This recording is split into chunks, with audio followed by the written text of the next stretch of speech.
Sabotsy 20 martsa 20 fahaly mitafaminao lay tompoko lasy tompoko vavy ny sampana fampalalamovan'ny MBS amin'ity sabotsy alina ity manasanao ampitiavana sy ampanajana izahay anaraka ity fotoana ity hatramin'ny farany atreto dia misy 20 na tamin'ity sabotsy mitotao vovonana ireo voamarina fa mitondra ny tsimikaretina coronavirus eto Madagasikara ary araka ny tatitra izay azo avy eny amin'ny professeur Vololtina Anta izay mpitondra tenin'ny foibe mpibaikona momba ny coronavirus ny tolakandro teo. Tsy ahitana soritra-retina kosa ny 20 amin'ireo olona ireo ary ny 5 amin'izy ireo dia ahitana soritra-retina, ny 3 dia somary sepitsepitra ary tsy mbola nisy kosa hatreto ireo namony ainy. Dia zay no makasika iny vaovao iny fa mbola mikasika an'izay resaka coronavirus izay hatrany dia isan'ireo toerana izay andraisana ireo mpandeha nandeha tamin'ireo zotra mpiara-manidina tonga teto Madagasikara teo anelanelan'ny 15 martsa hatramin'ny 15 martsa lasa teo ny eny amin'ny hôpitaly Manarapenitra eny. Misy amin'izy ireo amin'izao fotoana izao no velo taraina. Andeha rahantsika avy hatrany ny andinindinin izay eo amin'ny rindran-tsary ny tahiriny aina. Ny 14 martsa lasa teo no tonga teny amin'ny hôpitaly Manarapenitra ny ampahany amin'ireo mpandeha tamin'ny sidina avy any Maurice sy avy any Paris France. Aiboka izy ireo ary isany tokony atao fitiliana. Ny olana nefa hatramin'izao dia mbola tsy misy fijerena azy ireo. Manaby ireto mpandeha ireto sao ifindran'ny aretina raha toa ka tsy mitondra ilay tsimikaretina COVID-19. Toy izao ny resaka ny fanaovanay tamin'izy ireo an-Taroby. Efa tamin'ny herinandro ity za presque nisy tonga daholo e. Tamin'ny Taroby dia tamin'ny lakamisy dia zoma dia androany tsisy tonga. Androany tsisy tonga. Fa le anankiroa vehivavy maliny moa manakory tsara oviana ny tonga avy aiza ireo? Hitanao zao ireo vehivavy ireo zao niaraka amiko avy any Maurice avion ray tamiko. Fa le aferin'ny zareo amizay zany tsy haiko hoe taiza ry zareo nanao confinement sy hoe taiza fa zareo vao tonga tato omaly hariva. Nefa niaraka vola taminay. Niaraka vola taminay. Dia omaly foana ry zareo efa nalefa noty.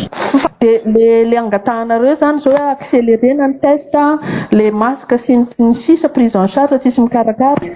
Zay le izy fa le tena important zany tena le test zany tena important aminay satria na zay samby zay arany zay tsy kasibosy zay nefa zay tsy afaka mambatanay manokana koa fa zay tsy andeha hoe zay tokony tenanay. Ary mba misy dokotera mijery anareo ve isan'andro? Tsisy dokotera mijery anay zany fa olona maka température foana ny tonga eto madame. Fatima zao confiné avy Paris. Confiné où? Ici à Manarapenitra. Zay fa ty zany fa le problème zany nanomboka mercredi zany zay tonga ato zany sisy nakasibosy zay zany zareo aminay. Ici zao d'accord.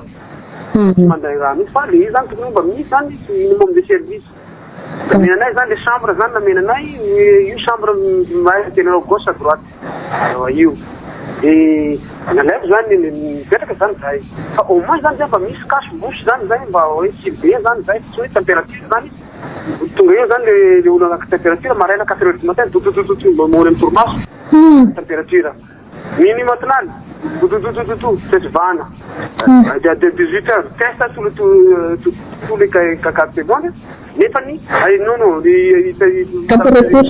température tous les 4 secondes nefa test zany zay hatramin'izay tsy mbola anao test depuis mercredi jusqu'à maintenant on est samedi il y a personne docteur tsy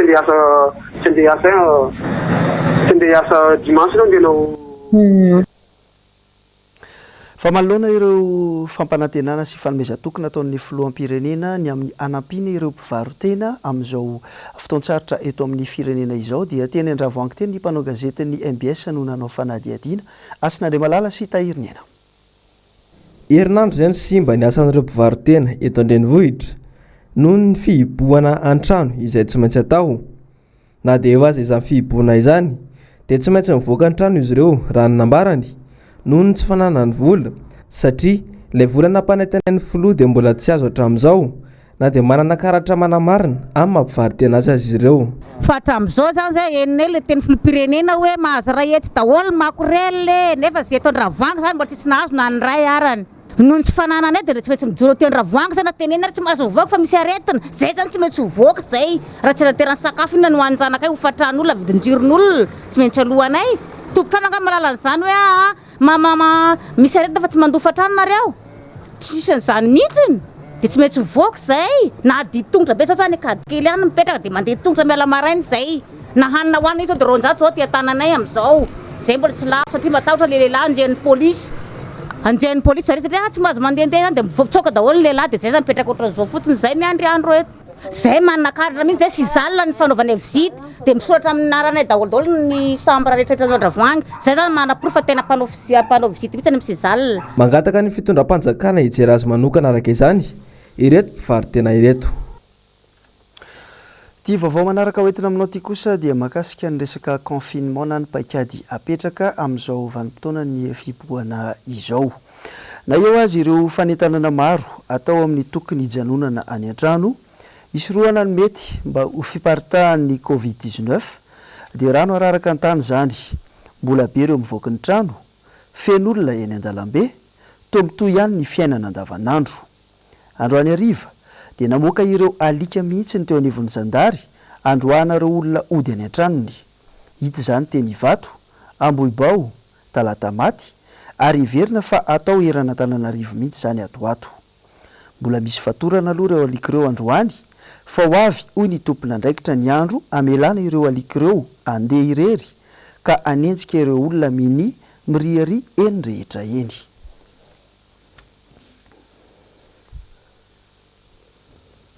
Fa mbola amin'izao fiatrehana ny coronavirus zao ihany dia misy ihany koa ireo fietsika tokony atao hisorohana ny fianaka ity virus ity. Misy ireo olon-tsotra miaina eny anivon'ny fiarahamonina eny mahita fomba fiainan'ny vahoaka eny izay ahina mafy ny anamora fa ihany koa ny fiparitahan'ny coronavirus eto Madagasikara eny koa. Ny andindinin'izay hoentin'ny Asin'Andriamalala sy Tahiriny Aina. Tsy tokony olona fotsiny amin'ny fihiboana trano ny mpitondra fanjakana amin'ny fanaraha-maso atao amin'ny ady tsy hiparitahan'ny coronavirus eto Madagasikara. Toy izao matsy ny fiam-potoana ahafahan'ny coronavirus miaina. Mahatra 5 andro ny fahaveloman'io virus io eo amin'ny vera. 5 andro izy no velona raha mipetaka amin'ny akanjo. 4 andro izy no velona raha mipetraka amin'ny hazo. 3 andro raha mipetraka amin'ny plastika ary mahavita mivelona adiny 3 eny amin'ny rivotra. Noho izany dia mila jerena akaiky ihany koa ny fomba fanadiovan'ireo mpivarotra hani-masaka ireo fitaovana izay ampiasainy. Ko dia manasosokevitra eto atolotra anareo mpitondra fanjakana indrindra anareo ministeran'ny fahasalamana indrindra momba ny fisotroana kafe amoron-dalana, ny sakafo amoron-dalana, ny lasopy satria ireo kaopy ireo dia manao va-et-vient foana anaty koveta nefa tsika malala fa avy ampiti-joro no mahatonga ny mifindran'ilay aretina nefa ilay kaopitsika fisotroana dia miditra tana tsena misy aretina dia anaty koveta ihany miodikodina. Koa mamesosokevitra toko raha zatao alors mba te hisotro kafe ihany dia mitondra zinga dia entina any an-trano raha tena vary na lasopy entina misopera dia any an-trano ka izay sosokevitra toko mangatako mba raisanao tompona andraikitra misy tena fahasalamana ary nareo amin'ny fitondrana. Kafe dia vary, sakafo masaka dia lasopy masaka. Reo zao hitako hoe livolivo foana samy miodikodiny nefa tsy tsara ny fandray tanana nefa ilay kaopy na ilay sotro raisina tanana dia vera anaty vilia ihany ka dia mangataka ataoko mba ho raisina ilay sosokevitra. Tsy hoe foanana izy zareo fa reo mamonjy anay madinika fa kosa mba entana amin'ny zinga na entana amin'ny vilia dia zavatra sakafo mety hohanina tompoko. Raha ny-tatitra ofisialy nivoaka ny atoandro teo dia tafiakatra 20 ireo voan'ny coronavirus eto Madagasikara. Izany hoe olona roa vaovao indray no voamarina fa mitondra ity tsimbokaretina ity eto Madagasikara. Amin'izao fotoana izao dia mandalo fotoan-tsarotra ny fanaovan-gazety malagasy. Androany dia nisy ireo nahazo lettre de mise en demeure izay ambara mivantana tamin'ny fahitalavim-pirenena mihitsy. Ny andinindin'izay rahanao eo amin'ny sariny Mathieu Princy. Fa le izy ve fiaraha-mientana sa didiko fe lehibe? Io ny fanontaniana mipetraka izay miantefa manokana amin'ny ministeran'ny serasera. Isan'andro vaky izao tsy misy andro mandingana mantsy dia fandrahonana sazy lava no arangaranga amin'ireo hainao manjery tsy miankina sy ireo mpanao gazety. Androany izao dia fahita lavitra sy onjam-peo maro no tratra ny lettre de mise en demeure. Nambaran'ny ministry ny serasera fa tsy mandefa ny fandarana miara-manonjy izy ireo na mandefa ihany fa manivana izany. Iverina fa amin'ny vanim-potoana toy izao dia ilaina ny fifampiresahana satria adidy raha manana ny fitaizana ny vahoaka sy ny fampitana ny vaovao. Isany mizaka ny mafy ny mpanao gazety amin'izao satria raha tsy voarahona ny akatona na ampidirana amponja dia hiarany tsindry ataon'ireo mpitandro ny filaminana sasany eny amin'ireny sakana na bariera ireny. Mbola maro hatrano mantsy ireo mpanao gazety ny voasakana manao ny asany na mahita olana rehefa hody avy miasa ao aorianany ny amin'ny valoralina. Baiko midina miovaova isa-minitra no antony na eo azy ireo fanazavana maro avy amin'ireo tompona andraikitra. Fa tatoato dia hita ho nanano sarotra ny asa fanaovan-gazety indrindra eo mpanatanterahana ny asany. Manao antsoavo amin'ny tompona andraikitra ny filohan'ny olavitry ny mpanao gazety mba amela malalaka azy ireo anatanteraka izany amin'ny kalalahana. Ny andindin'izay hoentiny Jessica Miray eo amin'ny rindran-tsary ny tahiry ny anatrany. Iza daholo ny tokony tsy angataka ety. Ianareo mpanao gazety dia tsy mila alalana. Raha mpanao gazety nanao ny asany izy avy ny asany izy certifien'le tokony alalaka ny mpanao gazety. Tokony alalaka ny mpanao gazety. Ya, nareo manao ny asa, nareo ny ampitan'le izy. Ona mund tsy ampalalaka nareo. Io ny valiteny taleny ATT Omaly raha nanontaniana mikasika ny fepetra sy ny alalana tokony ananana ny mpanao gazety eo amin'ny fanatanterahana ny asany. Mbola sy maharonana ny sarotra ny fivezivezena ho an'ny mpanao gazety androany maraina. Saingy efa nisy kosa ny fifampiresahana. Antsoavo no ataon'ny filohan'ny olavitry ny mpanao gazety. Eto dia manao antsoavo ny tenako amin'ireo tompona andraikitra. Maro na tompoko fa samy varitaina na ny mpitandro filaminana na ny mpanao gazety miatrika an'ity aretina mahavalana arety mandoza coronavirus ity. Samy manao ny asany araka ny tokony izy. Zona ireo mpitandro filaminana ny misava ny karatra mampanao gazety sy ny otokola. Ary azoko antoka fa tsisy osoka ireny satria azonareo mpitandro filaminana atsoina ny lehibe ny orinasa amin'ny retasafana fanaovana gazety ireny ho fanamarinana. Fa ny mitazona azy ireo ela be amin'ny toerana sakana anankiray no somary manahirana ka iankaviana ny fiara-miasa aminareo mpitandro filaminana. Oka re tompoko mba samy hanao ny asany araka ny tokony izy. Samy efa vizana isika vao herinandro montsy zay raha nareo mpitandro filaminana eny amin'ny dalana na izay mpanao gazety voatelo sy maintsy mikaro vaovao fa raha mbola ho ajaina ihany ny zon'ny firenena azy vaovao amin'ny lafiny amin'ny endriny rehetra dia oka re tompoko antsoavo ny atao aminareo mpitandro filaminana na miaramila na zandary na polisy isika efa mifampiresaka raha teo mahakasika ny famelana ny mpanao gazety anao ny asany mba oka mba irindra araka izany ny baiko omenareo ary raha misy fiovan'ny baiko omenareo ihany amin'ny sakana sany hafa reny dia mba ampahafantarony aloha koa ny mpanao gazety ahafahany manday fepetra fanitsy amin'izany. Mbola vaovao mifandraika amin'izay hatrany dia tandidin-doza ny asa fanaovan-gazety amin'izao fiatrehana ny Covid-19 izao ary isan'izany Madagasikara. Nisy ny antso nataon'ny RSF na ny Reporters sans frontières aty Afrika ho an'ny fitondram-panjakana isan'ny voaresaka tao anatin'izany ny momba ny fahalalan'ny asa fanaovan-gazety eto Madagasikara. Ny andindin'izay hoentin'ny Germaine Menjanahary sy Manora Andriamalala. Fiantsina, fampitahorana, fisamborana io no mahazo ireo mpanao gazety aty amin'ny kontinanta afrikanina izay mitaty baovao na manao fanadihadiana momba ny coronavirus. Sivana sy fanoliana ny aino manjery mitsikera no manjaka ankehitriny hoy ny Reporters sans frontières. Ny fahalalan'ny asa fanaovan-gazety dia tsy tokony ho tsonitsinyavina amin'ny ity valanaretina Covid-19 ity hoy Arnaud Froger, lehibe ny bureau-ny RSF aty Afrika. Ny fikatsahana ny matianina amin'ny fampalalana dia azo inona fa iray amin'ireo fomba tsara indrindra ifehezana ny fianaky ny virus. Mamporisika ny manam-pahefana amin'ny firenena rehetra ny RSF mba tsy anao ny ady amin'ny alalan'ny fifehezana ny mpanao gazety fa ny mba ahampiasa ankahalalana mba ahafahany manome vaovao tena marina sy matianina ho an'ny vahoaka amin'ny firenena manoloana ity ady amin'ny Covid-19 ity. Ny zoma 7 mars dia nahitana tranga 377 sy 3,000 i Afrika ary 90 no maty tamin'ny coronavirus. Saika ny 520 amin'ireo firenena mpikambana ao amin'ny vondrona afrikanina no voakasiky ny arety mifindra ankehitriny ary arany fifehezana ny mpanao gazety amin'ity kontinanta ity amin'ny alalan'ny lalàna. Toy izao no santionany amin'izany fifehezana ny asa fanaovan-gazety izany. Ho an'ny eto Madagasikara voarara ny resaka antso antarby na ny fonigny na ireo fandarana izay mampiditra antso mivantana. Ao amin'ny RDC, mpanao gazety ho an'ny Alfajari TV no nenjehan'ny polisy raha nanao fanadihadiana momba ny confinement ireo olona voakasika tao amin'ny toerana izay misy azy. Tany Senegal, mpiasa ny fahitalavitra iray no nahazo taratasy avy amin'ny polisy. Any Uganda ohatra dia notafihin'ny polisy ny mpanao gazety iray ary lasan'izy ireo ny vola sy ny fankatsary teny aminy noho ny fiezahana andrakotra ny fanakatonana ireo bara tao antoerana. Any Nigeria, mpanao gazety maromaro avy amin'ny fantsim-pahitalavitra TVC no nenjehana ihany koa. Tany Ethiopia dia mpanao gazety roa avy amina gazety vahiny no nendrikendrena ho nitondra ny tsimokaretina tamin'ny alalan'ny troll ka nanaovan'ny olona fitsaram-bahoaka tamin'ny tambazotra izy ireo.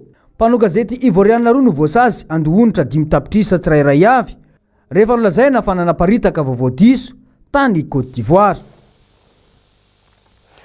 Fa nanao fanambarana ihany koa ny teo anivon'ny Transparency International Initiative Madagascar mikasika ny fiatrehana ny Covid-19 sy ny fifehezana azy. Ny resaka ady amin'ny kolokolo ihany koa no anisan'ny trindriny tao anatin'ity fanambarana ity. Ny andinindin'izay eo amin'ny sary nitahiriny aina. Taky ny siny mangarara tanteraka amin'ny fanapahan-kevitra sy amin'ny fanatanterana izany mandritra izao fifehezana ny tsy hiparitahan'ny Covid-19 izao ny Transparency International Initiative Madagascar. Na anatin'ny vanim-potoanan'ny amehana ara-pahasalamana sika amin'izao fotoana izao hoy ny Transparency dia adidin'ny mpitondra ny manome vaovao feno ho an'ny vahoaka. Tsy tokony atao ho antony tsy hanatanterahana ny fanjakana tsara tantana izany état d'urgence sanitaire zany.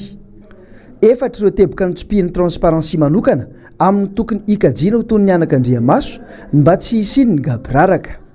Isan'izany ny fiarovana ny maha-olona, ny fahafahana miteny sy ny fahafahana mahazo vaovao.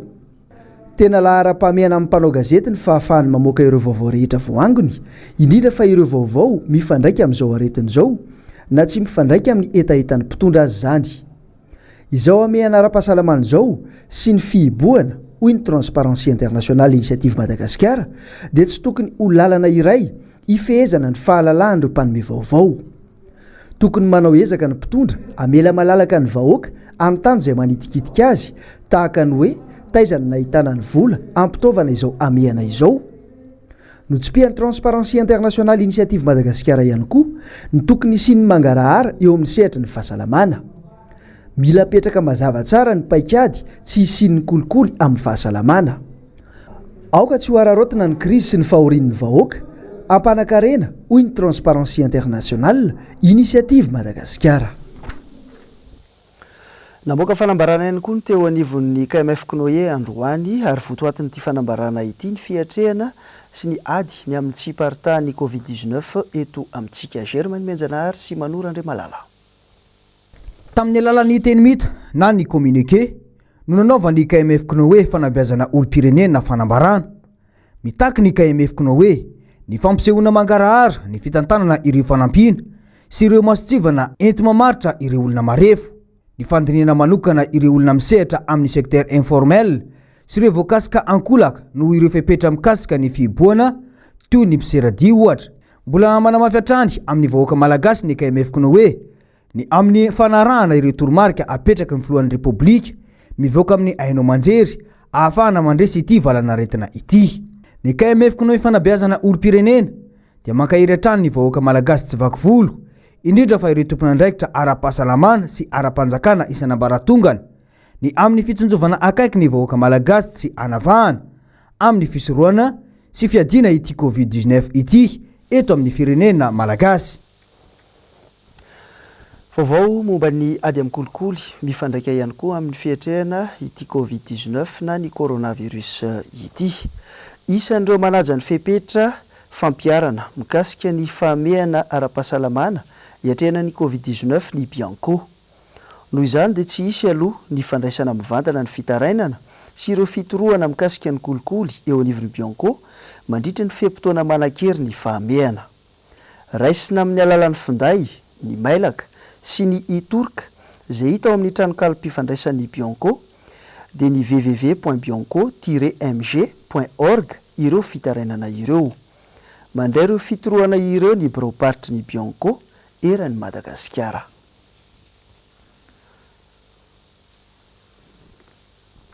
fa mifandraika indrindra ny amin'ny fiainan'ny mponina andavanandro sy ny sosialim-bahoaka dia filaharam-be avokoa ny fatsakana rano teny eto Antananarivo renivohitra amin'izao fotoana izao teny André Sourteny no tsy nandeha mihitsy ny rano izay nanaovan'ny mpanao gazety ny MBS fanadiadiana velotaraina araka izany ireo mponina. Jessica Miray sy Tahiriny Aina no tonga tena toerana nanao fanadiadiana. Fietsika iray voalohany anisany any an-tanana ny olon-drehetra ny tokony anasana tanana amin'ny rano madio sy savony matetika isoroana fianaky ny Covid-19. Sarotra ho an'ny ankamaroan'ny mponina eto Antananarivo renivohitra nefa ny fahazoana rano fisotro madio. Eto Andraisoro, toy izao ny filaharan'ny bidon jaune.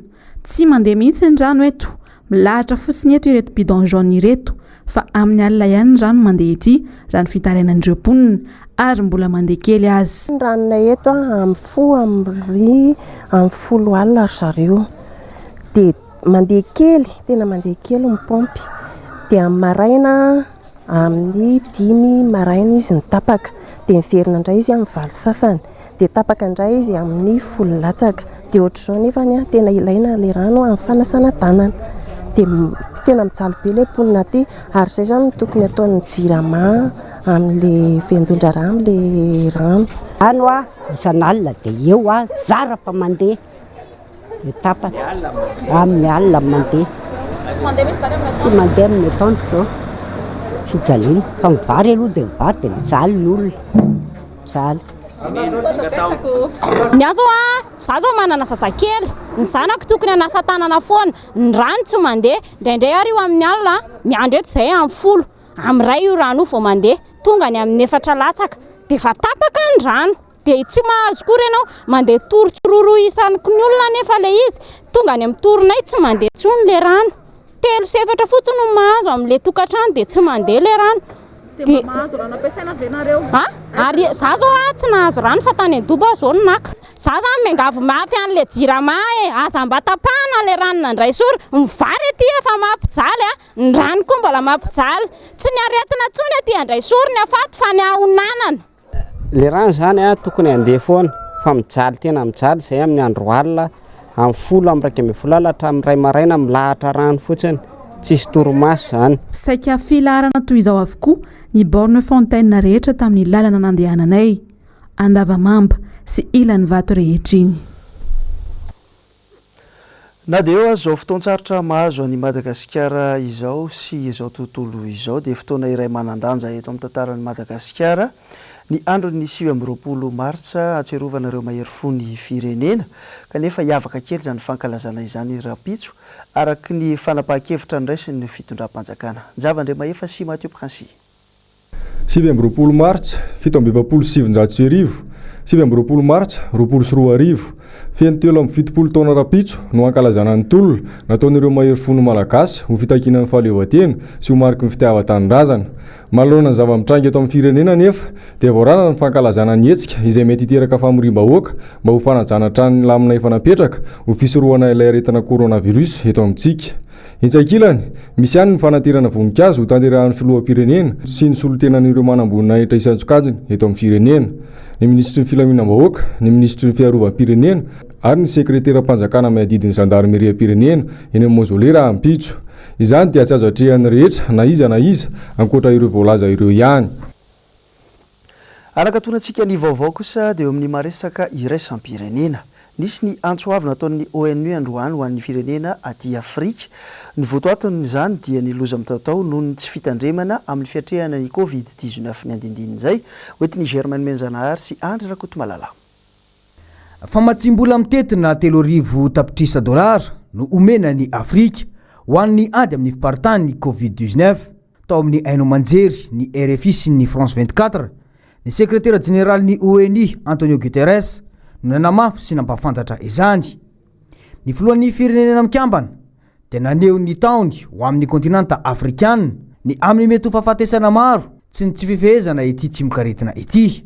No mafisina fa sarotra ny fifehezana io tsy mikaretina io aty Afrika raha tsy misy ny fahasapatenan'ny tsirairay sy ny finiavan'ny tsirairay hiady amin'izany. Nanentana ny vahoaka aty Afrika arak'izany ny vondrona Europeana mba andray fepetra entitra sy matotra manoloana ny ady atao amin'ny tsy fiparitany tsy mikaretina ity aty Afrika. Tsara ny mampatsiahy fa firenena misy 5 ao amin'ny firenena mikambana no efa lasibatry ny tsy mikaretana coronavirus io hatreto.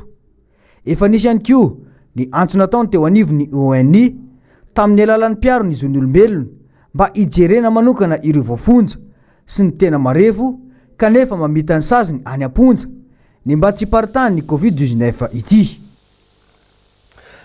Dia ny maresaka iraisam-pireneny ihany koa tokolasy tomboky vavy no nanakatonanay ny fotoana teto tamin'ity alina ity. Ankasitrana hatrany ianao tany tokantrano miaraka amin'ny fampalalam-baovany MBS, mankasitraka ireo teknisianina sy ireo mpanao gazety miara-misalaha hatrany veloma tompoko.